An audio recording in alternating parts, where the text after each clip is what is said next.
Hello friends, welcome back to అక్క వంటలు. ఈరోజు అతి పురాతనమైన ఉలవచారు రెసిపీ చేసి చూపిస్తున్నానండి. టేస్ట్ అయితే ఎక్సలెంట్గా ఉంటుందండి. 1-4 ముద్దలు ఎక్స్ట్రానే తింటారు. ప్రాసెస్ చూడండి. ముందుగా ఉలవలను శుభ్రంగా కడిగి రాత్రి అంతా నానబెట్టుకున్నాను. ఉదయాన్నే కుక్కర్ గిన్నెలో వేసానండి.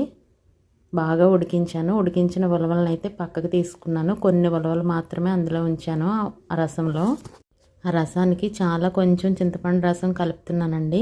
అందులోనే కొన్ని పచ్చిమిర్చీలు, సన్నగా తరిగిన ఉల్లిపాయలు, సన్నగా తరిగిన టమాటాలు, కారం, పసుపు, ఉప్పు, అలాగే మిరియాలు, జీలకర్ర, వెల్లుల్లి దంచి ఈ ఉలవచారు మిశ్రమంలో కలుపుతున్నానండి. తర్వాత తగినంత వాటర్ అడ్జస్ట్ చేసుకొని బాగా మరిగించుకొని పోపు పెట్టుకోవాలండి. ప్రక్కనుంచుకున్న ఉలవల్ని తాలింపేసి కొద్దిగా ఉల్లిపాయలు, నిమ్మకాయ పిండుకొని బ్రేక్ఫాస్ట్లో కానీ ఈవినింగ్ స్నాక్స్లో కానీ సర్వ్ చేసుకోవచ్చండి. నచ్చితే లైక్ చేసి సబ్స్క్రైబ్ చేసుకొని షేర్ చేయండి. Thank you for watching.